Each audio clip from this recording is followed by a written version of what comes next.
ہے۔ 1400 صدیاں گزر گئی ہیں لیکن غم کی تاثیر وہی ہے، غم ویسا ہی ہے۔ وجہ یہ ہے کہ وہ رب کہ جس کو کوئی دیکھ نہیں سکتا ہے، جس کی حقیقت کو کوئی عقل سے جان نہیں سکتا ہے، جس کا کوئی قرب حاصل کر نہیں سکتا ہے، جو رحمان بھی ہے، رحیم بھی ہے، جو کریم بھی ہے، نذیر بھی ہے، بصیر بھی ہے، جو سمیع بھی ہے، سب کچھ سننے والا ہے مگر کان نہیں رکھتا ہے۔ وہ بصیر ہے ایسا کہ جو کچھ دیکھتا نہیں ہے، آنکھیں نہیں ہیں، سب کچھ دیکھ لیتا ہے۔ وہ ایسا مصور ہے کہ اندھیرے میں شاہکار بناتا ہے، نہ پین کی ضرورت ہے، نہ قلم کی ہے، نہ لوحات کی ضرورت ہے، اور ایسا شاہکار بنتا ہے جسے انسان کہتے ہیں۔ جو اندھیروں میں تصویریں بنا دے اس کو اللہ کہتے ہیں، اور جو اس اللہ کو پہچاننے کا ذریعہ بن جائے اس کو محمد کہتے ہیں۔ وہ رب کے جو چھپا ہوا تھا، ظاہر نہیں ہوتا تھا، ظاہر ہونے کے لیے اس نے اس نور کو بنایا جسے نور محمد کہا جاتا ہے۔ کہا کہ دیکھو محمد کی تاثیر کیسی ہے کہ ایک محمد بنایا، کہا اس کو جس وقت 12 حجابوں میں سے گزارا وہ 12 محمد بن گئے۔ پھر اس کو اللہ نے ایک جگہ سجا دیا، جب قاب قوسین پہ سجایا، کہا یہاں تو اس رب کا جلوہ ہے جہاں وہ رب نظر آتا ہے۔ بس میں یہ نہ کہہ دوں کہ جس وقت عرش پہ فرشتوں نے نظریں اٹھا کے دیکھا وہ رب نظر آیا، مالک کی کیا ہے، آنکھیں خیرگی ہوتی ہیں، کہا یہ اس کا نور ہے جو محمد کے نور سے ظہور کیا ہے۔ کہا وہ کیسا نور ہے، کہا عصمت والا نور ہے، حجابوں والا نور ہے، ایک حجاب نہیں ہے 14 حجاب ہیں، جو حجاب ہٹاتے رہو گے محمد نظر آتا رہے گا، جتنے حجاب ہٹاؤ گے محمد نظر آئے گا۔ کہا ایک منزل آئی جہاں یہ 14 اکٹھے ہو گئے، کہا مالک یہ کیا ہے، یہاں تو تیرا ظہور نظر آتا ہے، کہا میں نظر آ نہیں سکتا، جو نظر آ جائے اس کو اللہ نہیں کہتے، اور جو نظر آتا ہے اس کو محمد کہا جاتا ہے۔ اللہ کا ظہور اللہ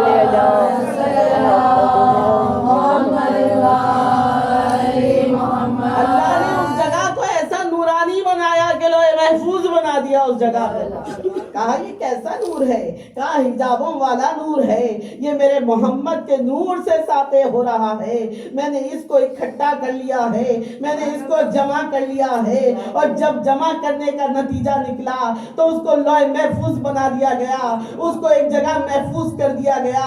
یہی تو وجہ ہے کہ کہیں بھی دعائیں مستجاب نہ ہوں، گڑ گڑاتے رہو، اللہ اللہ کرتے رہو، نمازیں پڑھتے رہو، کتنی ہی ٹکریں مارتے رہو، جب تک تم اس نور سے وابستہ نہیں ہوگے جس کو لوح محفوظ کہتے ہیں، جب تک دعائیں مستجاب نہیں ہو سکتی۔ دعا کی مستجابی کے لیے اللہ نے ایک ہی رستہ بنایا ہے، اور اس رستے کو فاطمہ زہرا کا در ہے۔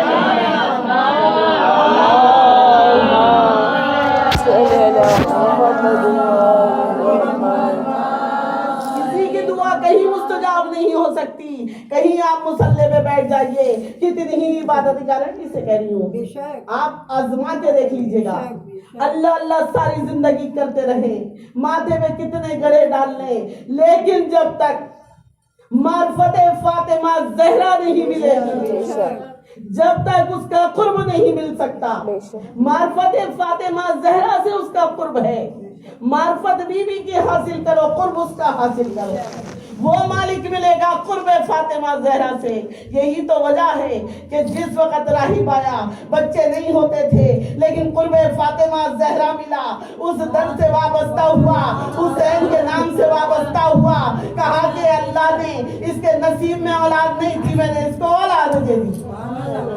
یہ ہے لوح محفوظ، یہ ہے بی بی فاطمہ زہرا کا نور، جہاں پہ تقدیریں سوار دی جائیں اسے فاطمہ زہرا کہا جاتا ہے۔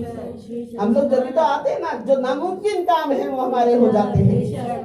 یہ تو ہمارے اعتقاد کی منزلیں ہیں، ہم فرش عزا پہ آئیں اور آ کے بیوی سے جس وقت گڑ گڑا کے دعا مانگتے ہیں، اگر نظر کرم ہو جائے تو مومن کو سب کچھ مل جاتا ہے۔ بی بی فاطمہ زہرا کا نور ایسا ہے کہ اس کے صدقے میں اللہ نے اس محمد کو محمد بنایا، اس محمد کو رسالت دی، جو اس کا محبوب بھی تھا، جو اس کا حبیب بھی تھا، جو احمد بھی تھا، جو سراج منیر بھی تھا، جو شفیع محشر بھی تھا، جو ساقی کوثر بھی تھا۔ کہیں مصطفیٰ تھا، کہیں ارتضا تھا، کہیں مصطفیٰ تھا، کہیں وہ پروردگار عالم نے اس کو محمد کہہ کے قرب منزلت دے دی اور کہا کہ دیکھو یہی مزمل ہے، یہی مدثر ہے، یہی یاسین ہے، یہی طٰہٰ ہے۔ دیکھ لو اللہ کی حمد اگر کرتے ہوئے آتے ہو تو تمہیں محمد مصطفیٰ کا در مل جاتا ہے، اور جب در محمد مل جائے بابا سے بلند صلی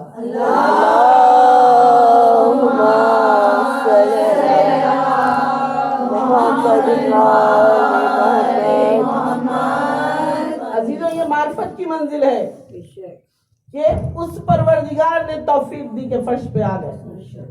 ایک دروازہ نہیں کھلا، 14 در کھل گئے۔ بیٹھے ہم فرش پہ ہوتے ہیں، ہمیں پتہ نہیں ہوتا ہم کہاں ہیں۔ یہ فرش اعلیٰ نہیں ہوتا، عرش اعلیٰ ہوتا ہے۔ میرے ساتھ پرواز کیجئے گا، آپ کو لطف آئے گا، قرب فاطمہ زہرا کا لطف آئے گا۔ اگر اس قرب کا لطف نہ لیا تو مجلس میں آنے کا کیا فائدہ ہوا؟ اصل میں تو یہ قرب ہے کہ جو مجلس سے ملتا ہے، پتہ نہیں کس بیوی کے پاس وہ پاک بیوی آ کے بیٹھ گئی، رومال لے کر آ گئی۔ ہم گناہگار خطاکار، نفس امارہ کے مالک، دنیا کی چمک میں غرق، ہمیں نہ اپنے اس بازو کا پتہ نہ اس کا پتہ، ہم اندھیروں میں رہنے والی مخلوق، لیکن جب مجلس اعلیٰ میں آتے ہیں کہ نور کا اجالا ہو جاتا ہے، اور وہ اجالا ایسا ہوتا ہے، معلوم ہوتا ہے کہ یہاں پہ وہ تطہیر آ گئی کہ جس کے پاس آ کے تمام نجاستیں دور ہو جاتی ہیں، رجس دور ہو جاتے ہیں۔ کہا کہ دیکھو یہ ایسی طہارت ہے کہ جس سے جو منسلک ہو گیا اس کی نجاستیں ختم کر دی گئیں۔ کہا کیسی نجاستیں تھی؟ کہا جب انسان تھا، نفس امارہ کا مالک تھا، اپنے گھر میں رہتا تھا، آتش کدا کا بیٹا تھا، آتش پرستی کے گھر میں پیدا ہوا تھا، لیکن جب ہدایت مل گئی، نور مل گیا، نور نے آ کے ہدایت کی، چلو بھائی تمہیں وہاں جانا ہے جہاں محمد کا ظہور ہوا ہے۔ چلے نجس تھے، لیکن جب اس رستے پہ چلے، نور نے ہدایت کی، نور ہدایت کرتا رہا، اس نور کی طرف چلے، دیکھا کہ وہاں پر ایک باپ بیٹی کو سلام کر رہا ہے۔ کہا کیسا در ہے؟ کہا عرش معلیٰ ہے، یہاں پہ بیٹی کو سلام کیا جاتا ہے۔ کہا کیوں بیٹی کو سلام کیا جا رہا ہے؟ یہ کیسی بیٹی ہے؟ کہا بیٹی نہیں ہے، یہ بیٹی نہیں کو سلام نہیں ہو رہا، یہ اللہ کی قرب خاص کنیز کو سلام ہو رہا ہے۔ کہا یہ سلام کیسا ہے؟ کہا کہ اللہ نے سینہ محمد پہ قرآن کا نزول کیا ہے۔ سینہ محمد کیا ہے؟ ادھر رسول خدا نے آگے بڑھ کے کہا میرا قلب میری فاطمہ زہرا ہے، میرا دل میری فاطمہ زہرا ہے، میرا سینہ میری فاطمہ زہرا ہے۔ کہا کہ اچھا سینے پہ قرآن کا نزول ہوا تو یہ قرآن نہیں تھا، یہ فاطمہ زہرا کا نور تھا جو سپاروں کی صورت میں نازل ہو رہا تھا۔ کہا قلب محمد پہ جب اس نور کو اللہ نازل کرتا رہا، کہا کہ یہ اتنا عظیم در ہے کہ جس وقت محمد کو رسالت ملی محمد بیٹھے رہے، نبوت ملی بیٹھے رہے، ختیجہ ملی بیٹھے رہے، لیکن جس وقت اللہ نے اس نور کا ظہور کیا محمد اپنی جگہ سے کھڑے ہو گئے۔ رسالت کھڑی ہوئی، وحدت نے کہا استقبال کرو، اے رسول استقبال کرو۔ یہ رسالت کے سامنے کون آ گیا ہے؟ کہا ولایت جلوہ افروز ہے۔ ولایت جلوہ، بہت توجہ سے سنیے گا، ولایت جلوہ افروز ہے۔ کہا کیسی ولایت؟ اس میں ولایت کہاں سے آ گئی؟ کہا پنہا اس میں 11 امام موجود ہیں، 11 امام موجود ہیں، اور 12ویں کا ظہور کوئی اور کفو نہ ہوتا اگر فاطمہ زہرا کا علی نہ ہوتے۔ کوئی کفو ہی نہ ہوتا اگر علی نہ ہوتے. کہا کہ دیکھو اللہ نے اپنے گھر میں ظہور کیا ہے اس کا کہ جو علی بھی تھا, جو ولی بھی تھا, جو جلی بھی تھا, جو امام بھی تھا, جو امام مبین بھی تھا, جو یاسین میں بھی موجود, جو مزمل میں بھی موجود, جو ظہور محمد ہے, جو وجود محمد ہے, جو محمد کا نفس ہے, جو نفس اللہ بھی ہے, نفس رسول اللہ بھی ہے. دیکھو وہ ساقی کوثر بھی ہے. اور آگے دیکھو وہی ہے کہ جو قرآن کی تفسیر ہے, وہی ہے جو قرآن کا نور ہے, وہی ہے جو قرآن کی ہدایت ہے, وہی ہے جو محمد کی طاقت ہے, وہی ہے جو فاطمہ زہرا کا شوہر ہے, وہی ہے جو حسنین کا بابا ہے, وہی ہے جو سلمان کا مولا ہے.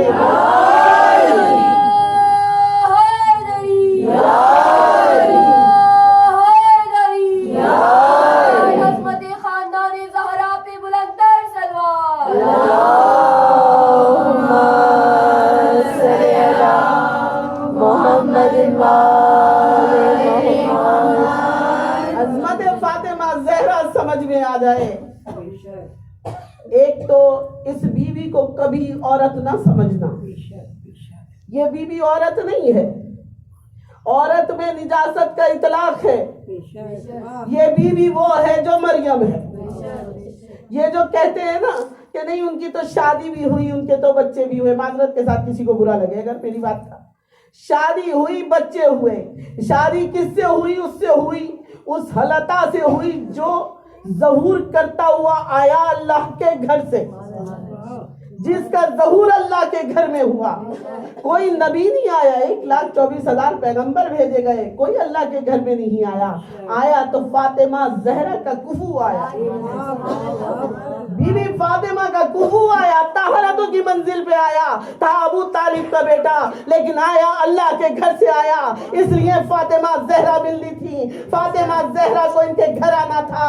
کہا کہ دیکھو گھر اللہ کا ہے, بیٹا اللہ کے ہاں کا ہے, رسول کے ہاں کی بیٹی ہونی چاہیے, اور رسول کے ہاں کی بیٹی کے لیے اللہ نے مقرر کیا اے نبی آؤ ہماری طرف آؤ. اور جب نبی چلے ہیں تو کہا کہ نبی چلے عالم ارواح میں جا رہے ہیں. کہا نہیں عالم ارواح نہیں تھا, یہ وجود تھا. وجود جا رہا تھا محمد کا, عرش پہ رہنے والے تھے, عرش پہ جایا کرتے تھے. لیکن اس دن ظاہر ہو کے گئے کہ دیکھو آج دنیا والوں آج دیکھ لو میں عرش پہ کیوں جا رہا ہوں. اب کوئی مجھے بتا دے معراج کیوں ہوئی ہے. میں تمام سنی علماء سے بھی اور شیعہ علماء سے بھی پوچھتی ہوں کیوں ہوئی تھی معراج. کیا محمد عرش والے نہیں تھے؟ محمد تو عرش والے تھے, محمد عرش والے تھے, فرش پہ بھیجے گئے تھے. اگر فرش پہ بھیجے گئے عرش والے تھے جبھی تو اللہ نے سایہ رکھ لیا تھا. محمد کا سایہ نہیں تھا, عرش والے تھے اس لیے سایہ نہیں تھا, فرش والے نہیں تھے. لیکن عرش پہ بلائے گئے. کیا ایسا تمغہ تھا کہ جو عرش پہ بلایا گیا؟ کہا معراج ہوئی, اتنا شور مچایا گیا. کہا نہیں, اس شور کے پیچھے کے راز تھا. اس شور کے پیچھے کیا راز تھا؟ 1,24,000 پیغمبر وہاں پہ جمع تھے جن سے میثاق ولایت لیا گیا تھا. ان میثاق ولایت کے سامنے کس کا رشتہ طے ہونا تھا؟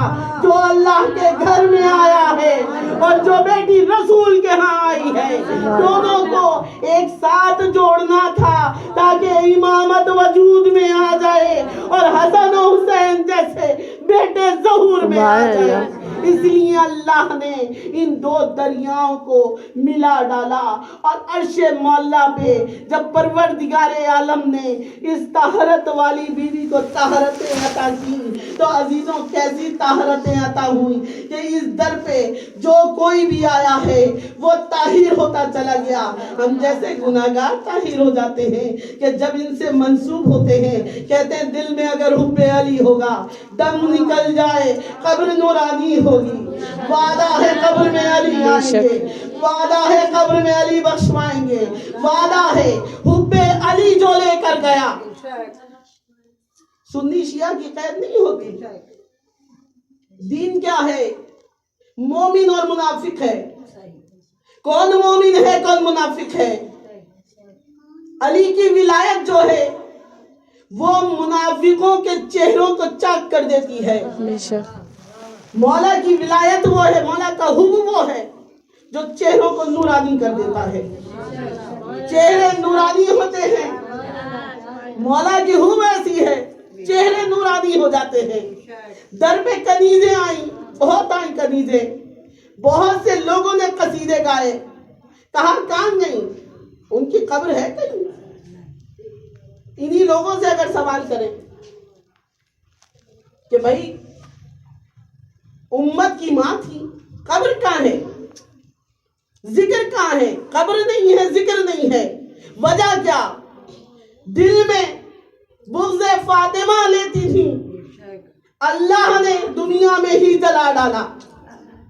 نہ قبر ملی، نہ تربت ملی، کچھ نہیں ملا۔ یہ ہے فاطمہ زہرا سے جلنے کا نتیجہ۔ اور جو ان کی محبت میں آئی، جناب ام ایمن محبت میں آئی، رسول خدا کو پتا چلا، ایمن قریب آئی رسول کے، کہا میں نے تمہیں آزاد کر دیا، ایمن جانا چاہتی ہو جاؤ، قدموں میں گر گئی، کہا نہیں، میں بیوی کا قرب حاصل کرنا چاہتی ہوں، مجھے قرب فاطمہ زہرا چاہیے۔ رسول خدا نے اعلان کر دیا کہ جس وقت ام ایمن گواہی دے، اس کی گواہی کو پورا مانا جائے۔ وجہ کیا تھی؟ وجہ کیا تھی؟ کبھی سوچا ہے؟ جناب فضہ کے لیے نہیں کہا گیا، جناب ام ایمن کے لیے کہا گیا۔ آج کے بچیاں اکثر سوال کرتی ہیں کہ ہمیں وہ طہارت کیسے مل سکتی ہے جو ہم بیوی سے اتنا قرب حاصل کر لیں۔ دراصل یہ جو قرب ہے نا، یہ ہماری سیرت کو سنوارتا ہے، یہ ہماری سیرت کو سنوارتا ہے، یہ ہمارے کردار کو سنوارتا ہے۔ ہم جب محبت اس بیوی سے کریں گے جو طیب و طاہر تھی، تو ہمارے اندر کردار خود آ جائے گا، ہمارے اندر خود اس کا نور آ جائے گا۔ پھر وہ جس کا بیٹا آج ہادی بیٹھا ہوا ہے، پردے سے ہدایت کرتا ہے، وہ اس محبتوں کے صدقے میں ہدایت دینے آ جاتا ہے۔ اس کو ضرورت نہیں کتنے ہمارے گناہ ہوں، لیکن وہ 70 ماہوں سے زیادہ ہمیں چاہتے ہیں، اس لیے آ جاتے ہیں ہدایت کرنے کے لیے۔ اور عزیزان گرامی، کہ جس وقت کہا کہ ام ایمن تم گواہی دینا، ام ایمن گواہی دینے کے لیے آ گئی، اور کہا کہ ام ایمن کیوں یہ تحفہ ملا؟ اور جب کسی نے پوچھا تمہیں یہ تحفہ کیوں دیا گیا؟ ایسا تحفہ کہ گواہی بھی تم دینا۔ وجہ کیا ہوئی تھی؟ کہتی ہے ایک ہی واقعہ ہوا تھا، اور میں تھوڑا سا واقعہ کوٹ کروں گی پھر اس کے بعد مسائل کی طرف، کہ جناب ام ایمن کے ساتھ کیا واقعہ ہوا تھا۔ عزیزوں، واقعہ کربلا نہیں ہوا، لیکن واقعہ کربلا کی اطلاع امام حسین کے ظہور کے ساتھ ہو گئی۔ اور جب بیوی کو پتا چلا کہ میرا حسین کربلا میں شہید کر دیا جائے گا، تو جناب فاطمہ زہرا بیوی بہت روتی تھی۔ جناب ام ایمن سنتی رہتی تھی، پیاسا حسین شہید ہوگا۔ جب پانی دیکھا بیوی جب روتی، پانی نظر آیا بیوی روئی۔ جناب ام ایمن اور جتنے بیٹھی ہوتی تھی بیوی کے ساتھ، سب رونے لگتے تھے، ایک ماتم کا سما ہوتا تھا۔ جناب ام ایمن ایک دفعہ صحرا میں گر گئی، بہت توجہ سے سنیے، جناب ام ایمن صحرا میں گر گئی۔ یہ ہستیاں وہ ہیں، اگر ہم انہیں کچھ دیتے ہیں نا تو اس سے زیادہ بڑھا کے یہ ہمیں لوٹا دیتے ہیں۔ آپ لوگوں نے حدیث قصہ پڑھتی ہیں جابر بن عبداللہ انصاری کہ انہیں بشارت دی گئی تھی۔ وجہ کیا تھی؟ کہ پہلی دفعہ انہوں نے حدیث قصہ کی بشارت دی، اور کیا بشارت دی؟ کہا کہ تم پہلے زوار ہوگے میرے حسین کے۔ یہ ہستیاں وہ ہیں کہ پہلے سے جناب سلمان اپنے باپ دادا کا دین چھوڑ کے آئے، اپنا باپ کا پیسہ چھوڑ کے آئے، سب کچھ چھوڑ کے آئے۔ یہاں سے کیا تحفہ ملا؟ سلمان منی ونا من اہل بیت، سلمان میرے اہل بیت میں سے۔ تحفہ دینے والے اپنی شان سے دیتے ہیں، لینے والا ہونا چاہیے۔ لینے والا کیسا ہو؟ اب ام ایمن نے تحفہ کیسا لیا؟ جناب فضہ ہیں، جناب فضہ آئی، تخت چھوڑ کے آ گئی۔ آج تو ہم چھوڑ دیں کوئی گھر بار، ہم چھوڑ سکتے ہیں؟ بہت سی جگہ سے آوازیں آتی ہیں کہ ہم بھی جناب زینب بن سکتے ہیں، ہم بھی نہیں، ایسا نہیں ہے. کردار میں سنوارنا ہوتا ہے. ہم تو اپنے 120 گز کے گھر نہیں چھوڑ سکتے. انہوں نے تخت و تاج چھوڑا، انہوں نے بادشاہت چھوڑی، انہوں نے اپنی رعایا کو چھوڑا. اس کے بعد کوئی بیٹھا نہیں ان کے تخت پہ، یہ بھی تاریخ گواہ ہے. کوئی اما فضا کے تخت پہ نہیں بیٹھا. جوتیاں رکھ کے آئی تھی، ان جوتیوں کو چومتے رہے. جو ان کی رعایا تھی ان جوتیوں کو چومتی رہی. تخت چھوڑا، آئی بیوی کے گھر میں، جارب کشی کی، بچوں کی نوکری کی. اور جب بچوں کی نوکری کی تو نواز دیا پروردگار عالم نے سورہ حلقہ آپ کی شان میں نازل کیا.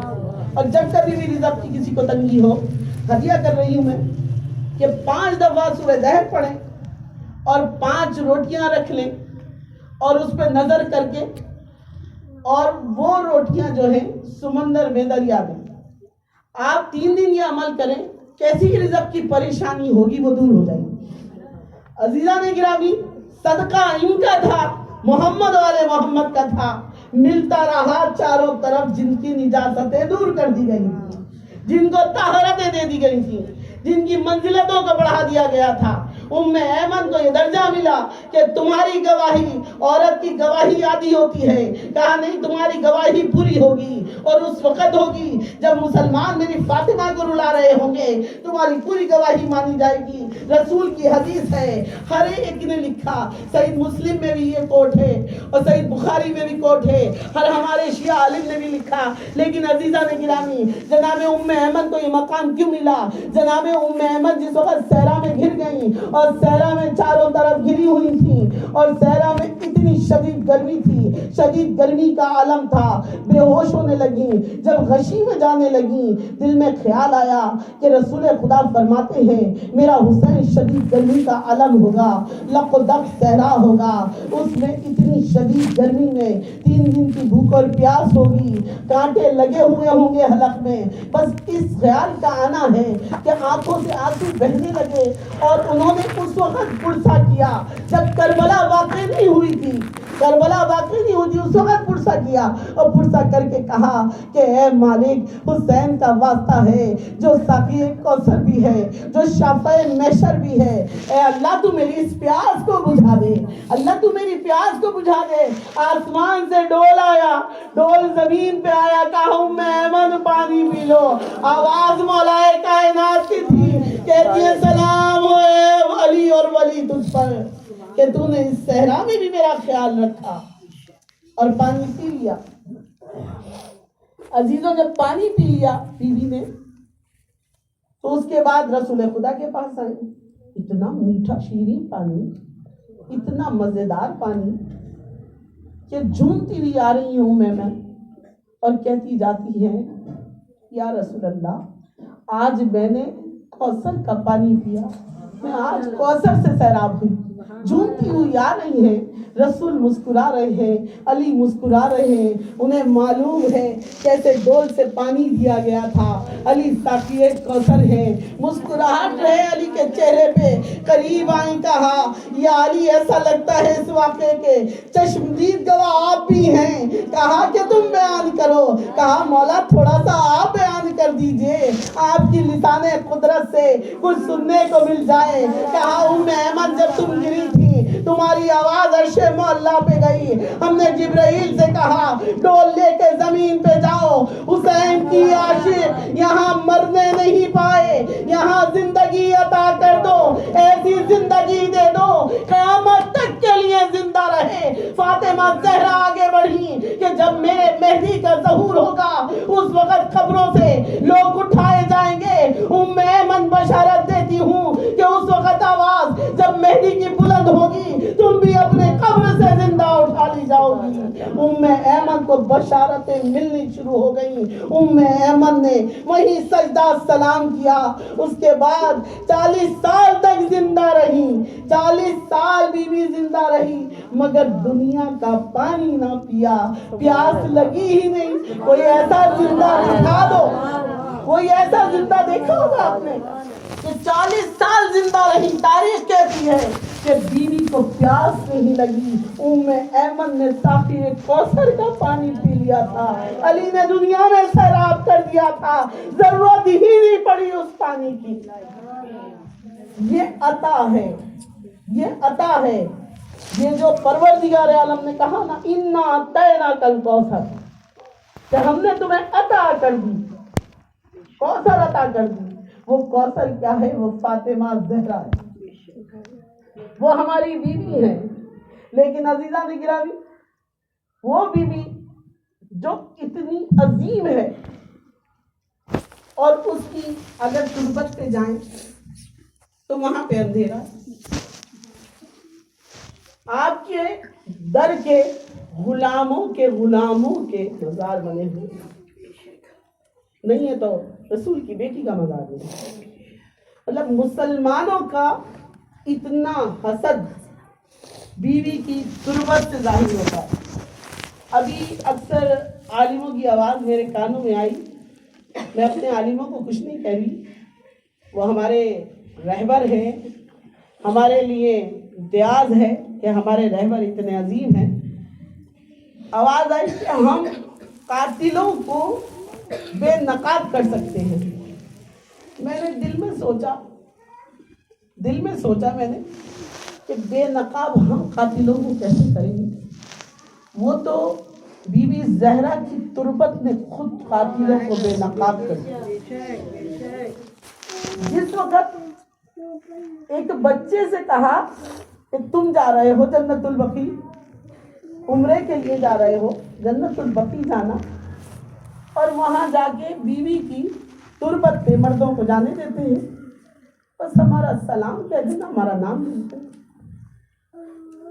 بچہ جو تھا اس نے کہا ٹھیک ہے، میں وہاں سے کال کروں گا اور آپ لوگوں کو آن لائن کر کے میں زیارت کرا دوں گا۔ بیویوں بڑی عجیب سی بات ہے،